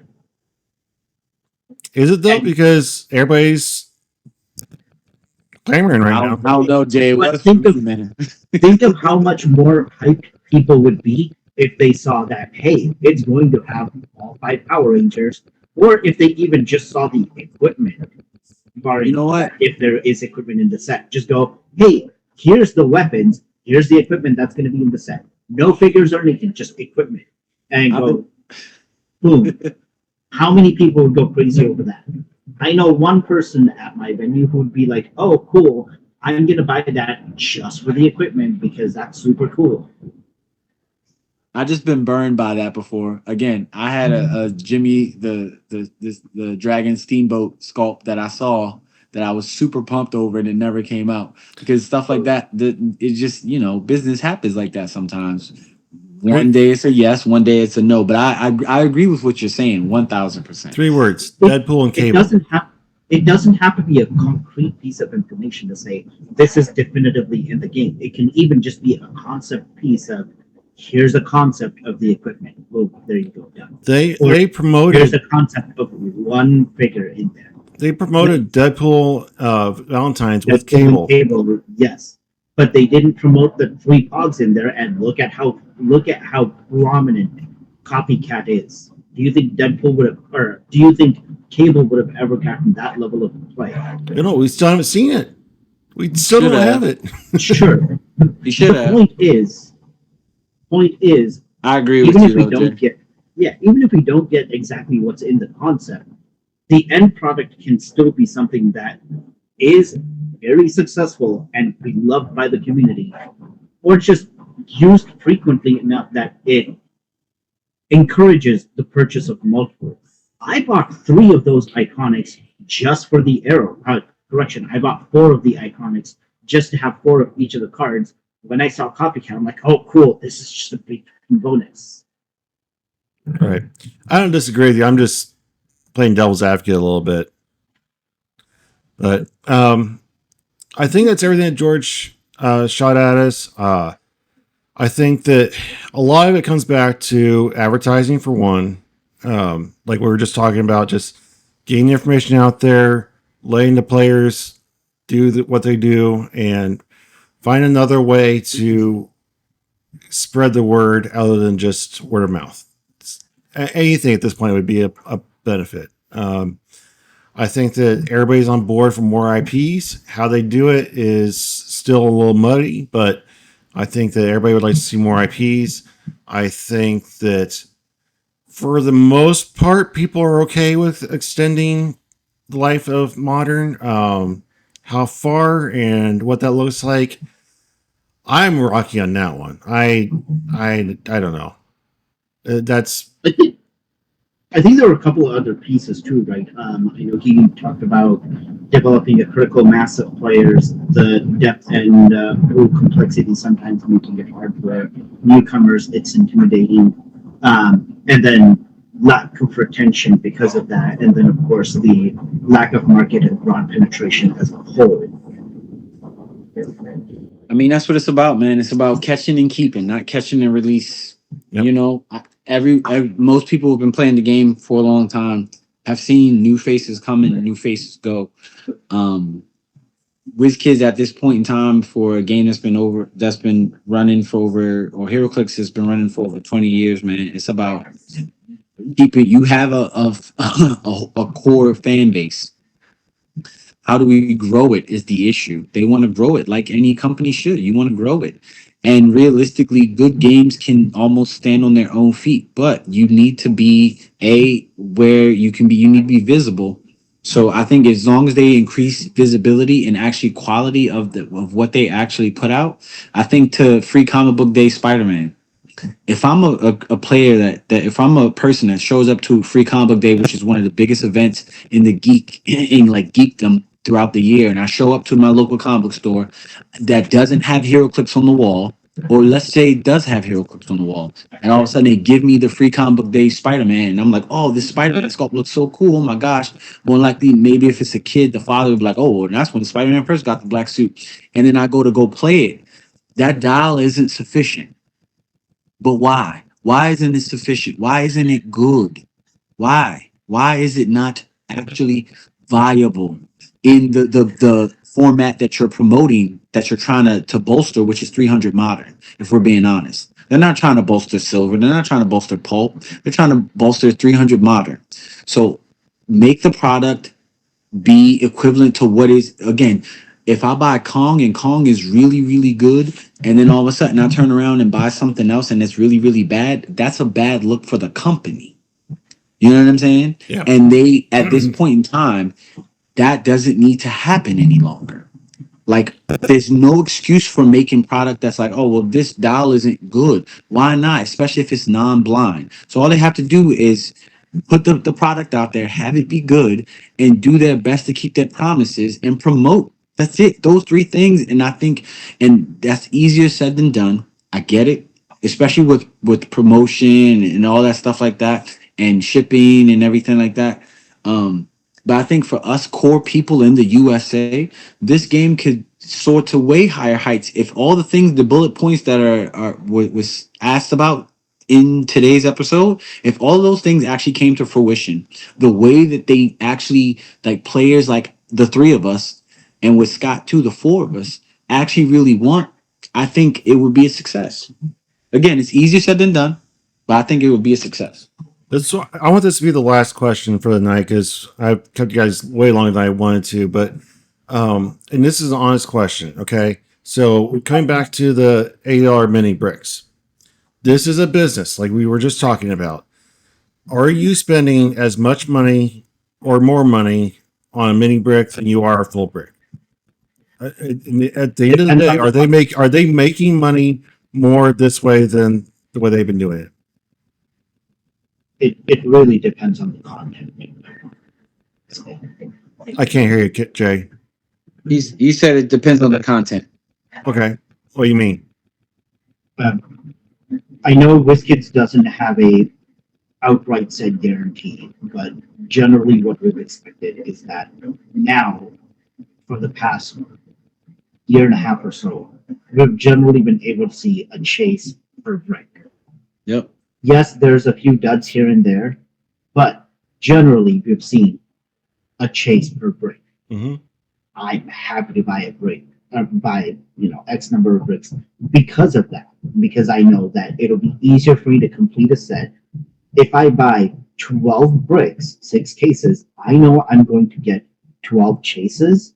That even if I don't get all of the full set out of that, I have enough water to be able to switch out one chase with somebody else if they pull that, and I want completed for my own collection.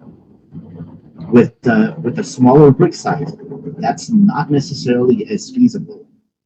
It really depends on what's in there that would make me go, okay, this is worth me putting my money. If there's a let's say there's a legacy card attached to each one. If a set has 20 or 16 legacy cards like the Spider-Man set did, yeah, I'm going to buy more of those to get those legacy cards than buying the full cases, just because I want to be able to complete my set. So it really just depends on the content of the mini brick to determine what my investment into that is going to be. What are you, Antonio? Are you spending more money or less money if they reduce the size of the bricks? I'm spending roughly about the same because the if you tell me $80, so if a case costs me two something, I think right now my store has a brick for 140 some, 130 some, right? If you mean to tell me for $30 more, I get two chases instead of one, and SRs and primes, and I buy two mini bricks instead of like, then I'm buying that all day. But that's why when you asked me earlier, I said that they just need to switch the format to the mini bricks. Screw it. Because guess what? If it sucks, all they can do is increase it the way Wizkids didn't ask us if we wanted 12 boosters. They didn't say that. They didn't put out a poll. They just did it. So why even I'm saying is to say, who cares? So it's called let them just do it. All they gotta do is do it. Mm-hmm. If they do it, the people are still gonna buy product. But in people like Jay that buy a bunch of product because he knows that he wants to he's a collector like that. You'll still have people that are able to buy a bunch of Jay's still gonna buy a bunch of product regardless of how big the bricks are. But someone that might only have $100 to their name might take that $100 because guess what? An impulse buy for something like that doesn't seem so $75 doesn't seem like a big deal when you get that guaranteed value in a mini brick. That doesn't seem like a bad deal at all. Yeah. April, my wife, as beautiful and wonderful she is, she cringes every time I tell her there's a set coming out at the end of the month. And she goes, oh, man, that's another $200 out of my pocket. Versus if I just say, hey, there's a set coming out and that's $80, that's a big difference. But It's a big difference. but then I'm spending less, right? Well, I mean, yes and no. You might not be spending. You might be spending less, but you might not be. Some people might only want if I can only have enough money to buy one brick of product anyway. Buying a mini brick, I'm still getting one brick of product, and I'm getting the same value as I would buying 12 boosters. It seems like bad math to even think Right. about buying the 12 boosters when I can get the same value as in figure wise in a mini booster. So why not just switch the format to be 6 boosters and just have it be or 8 boosters like you said. Just make it 8 boosters, and you get a chase, you get what? 3 super rares and a prime. That means at least half of the brick is value, like high value. Who's gonna say no to that? Right. So this video is going out to the choir. We're preaching to the choir that's already in the pews, and they're buying the product whether Wizkids does X, Y, or Z. They're getting my money. I'm a lifelong Clixer. I love them. I'm going to do this forever. In the effort to grow the community, that's on Wizkids. If they take this feedback and they internalize it and they process it through whatever they do, and they say this is a good marketing decision, this is a bad marketing decision, it's up to them. They have my money either way. Wizkids, I'm your slave. I'm your bitch. But I think like most of the people that are listening to this are going to be in the same boat. That being said, I think that I am happy that they are even entertaining some of these ideas. Whether they do it or don't, or if they change it in some way, that is completely up to them and what they think makes sense. I just hope that it's in the long run, it's the right decision, and not getting rid of late fees of Blockbuster and putting the company 6 feet under.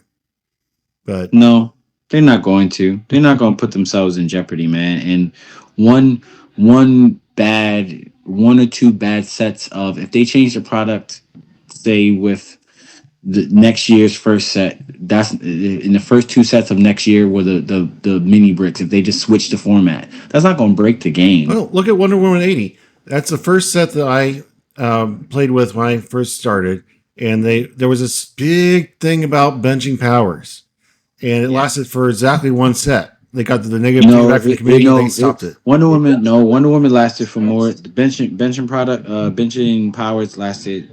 It lasted for a while, actually. Really? Yeah, I think it was like 3 different sets that it lasted. I didn't Rise notice. and Fall, War of the Realms, Empire. All of them had bench powers. Oh, well, maybe because I was new, I didn't notice, but it went away. It went away, and the sky didn't fall. So they tried it. It didn't work. They moved on. So Yep. if that happens with this, it is what it is. Yep.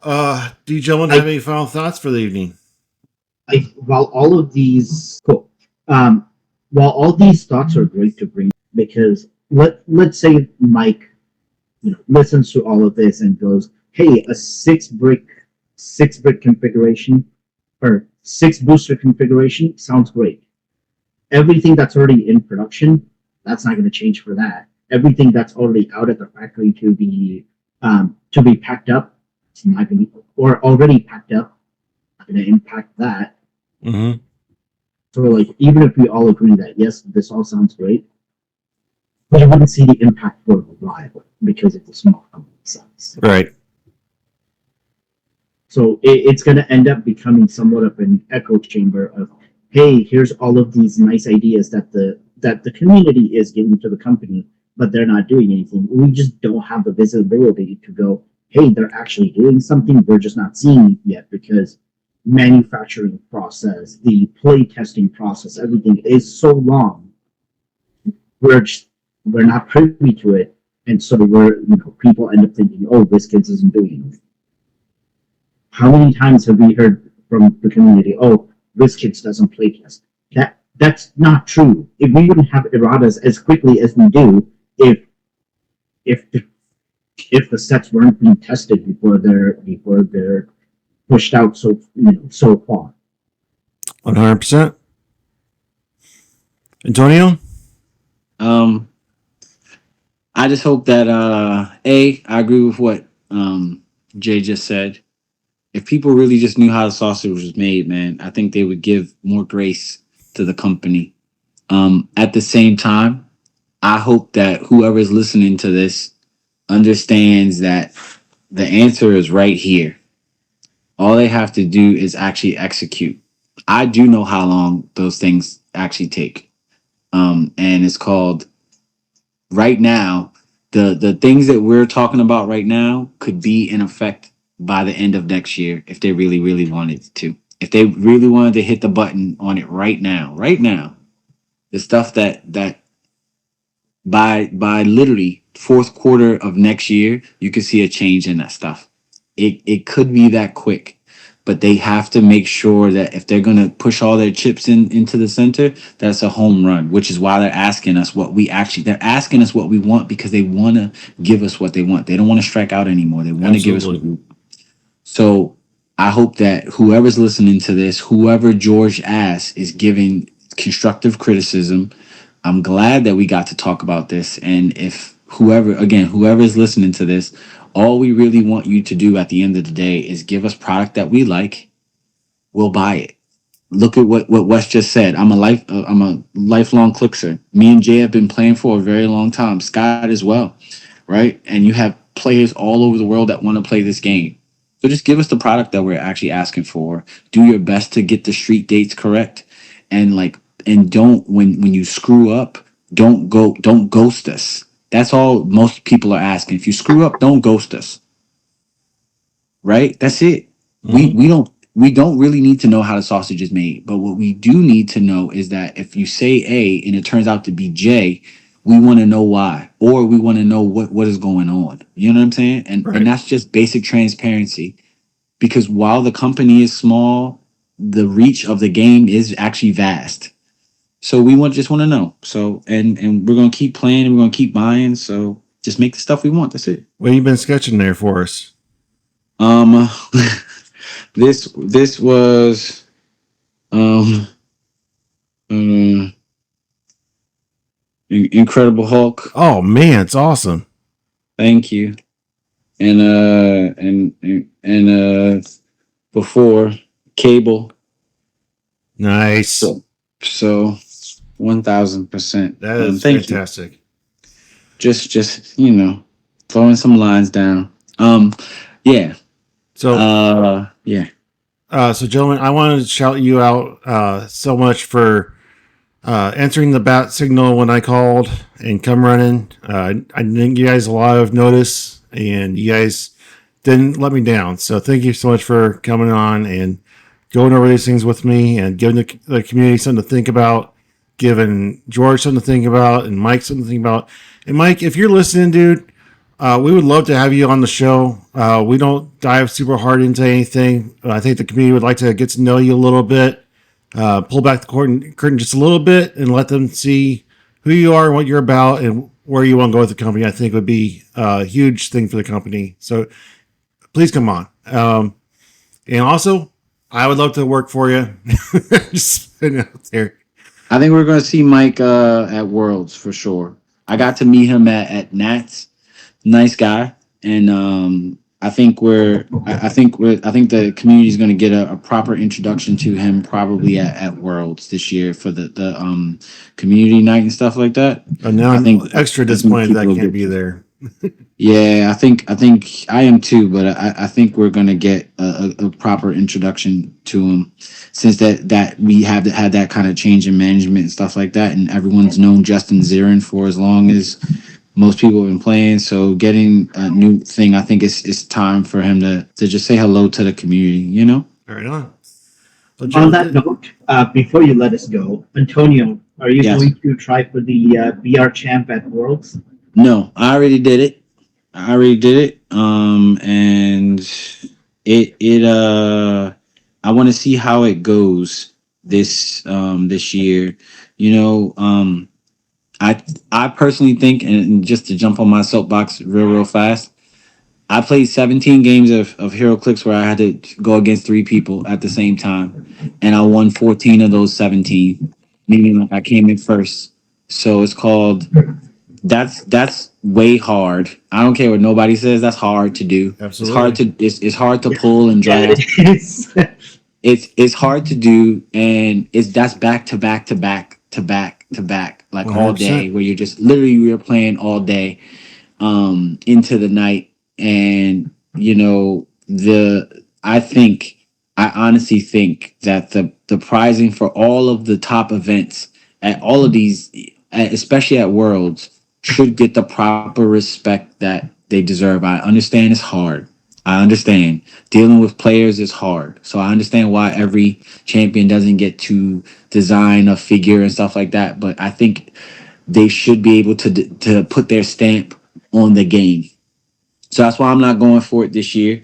I'm gonna see what it's like. I said, I already won it at Nats. I'm gonna play Team Worlds. I'm gonna play Silver. I'm gonna play Modern. I'm gonna play Pulp, and see if I can put my stamp on it there again. Even though I won Team Worlds, my friends want me to play, so I'm gonna play again. But I'm gonna try my hand at Nationals. I'm gonna try my hand at 300 Modern. And at Silver and at Pulp. Sounds good. Yeah. All right. Have you seen? Well, okay. Where are we at here? Team Seal at Red, White, and Clix. The Battle Royale champion gets a brick and a chase booster and a Nice. trophy. Super Seal, the champ gets a full brick, a chase booster, and a trophy. Are you coming to claim either one of those? I'm gonna try to come to Red, White, and Clicks. You know, it's you're good peoples. April's an amazing woman, so I would love to meet y'all face to face and roll some dice with y'all. Also, you know what? Another good thing, Mike, if you're listening, let me do what I did for my friends and I, and the winner Patrick, who's Animal Man, everyone's loving. Let me draw the faces of the champions. Let me draw the faces of the champions. That's it. It's an insert that goes into the thing. Like Wes said, it didn't cost y'all money. Some transparency. I didn't charge WizKids. I just had them give me some product because I was so honored that they would ask me. Let me draw the champions, man. Look at the Scott Porter unboxing when he pulled the insert out. He loved it. You know what I'm saying? So it's called like let me if you're not gonna let them design stuff, at least let their faces be known by the Heroclix community. It doesn't cost it's not gonna cost you anything but some product that you give away for free anyway to who you want to. Cause I'll do it for some product. And it would mean the world to people because guess what? My inbox is full of previous champions that want their picture drawn. So let me draw their pictures, man. It would be great. Jay, thank you so much for everything you've done for Word Writing Clicks. I know you're still on the fence, but I really hope to see you there. But I really appreciate, man, you've done so much for me, and I can't thank you enough. Yeah, you want to see the next map I'm building for my locals? Sure. Ooh. So every year I run a storyline of some kind. Right now we're doing Challenge of the Superpowers, where you basically build your own roster by drafting real names, and they're assigned to a certain role. So like Tony Stark is Brain, I have Thor as my alien, etc. And then over the course of the years, different events will ask you to play different characters on the team, and then you can't include certain roles because whatever is happening with the storyline. And to close out the year, this is the map that they'll be playing on. Oh, wow. That looks cool. That is awesome. Very good, Jay. Very good. Very good. Very good. Just last night, Jay sent me the finalized version of the second Red, White, and Clicks map. It's an outdoor map. I am keeping a lid on that until closer to the event, maybe till the event itself. But it looks amazing. The amount of detail and thought he put behind the terrain and elevations and everything, it just, chef's kiss. So thank you so much, Jay, for that. Jay does good work, man. He does good amazing work. Actual art, drawing with my hands, I can't do, but like digitally being able to modify things as I'm going, being able to layer stuff, it's so much easier for me. Well, guys, I said thank you 1,000 times, but thank you so much for being here. I love you guys. Look forward to the next episode. And for everybody out there in Heroclix land, keep on clixing. Have a good night. Later, Peace. nerds.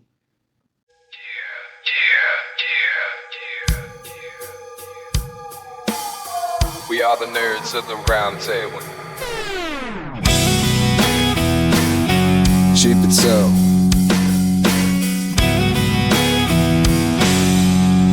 Antonio. Missing link. Wespool. By my side.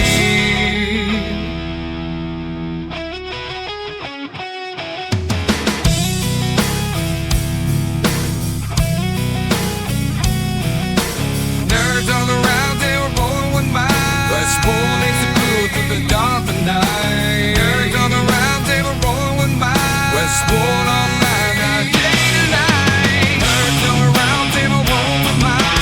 Round my tree at the far side. Straight out, do what you see to the side. Think at the bar, no late night.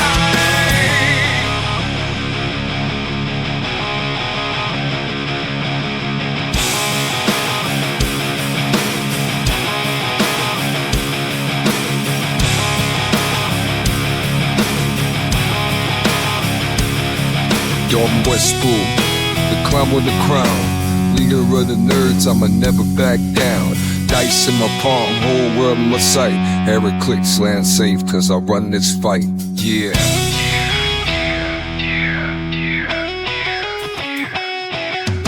Honest got the missing link, mine on fire. I was on float with the squad up higher. Every code cracked, every chain gets broke. One move ahead while the village young. From the bottom, open the box. If you don't, I'll knock you off the side. Nerds on the round table, roll the pie. Down my tree, with all the fights. Straight out, you should suicide. Think at the bomb, no lady night.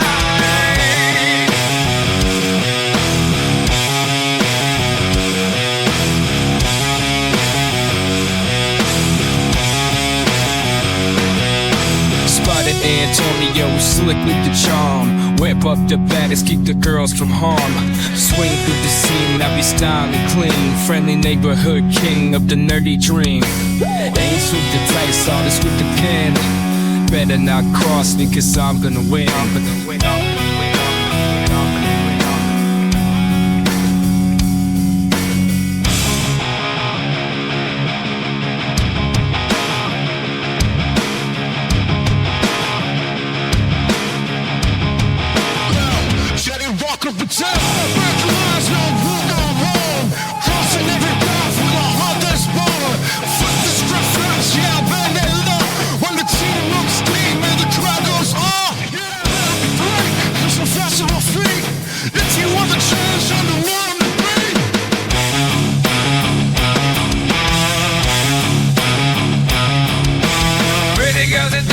We burst to the call. Brains and chop together, we protect them all.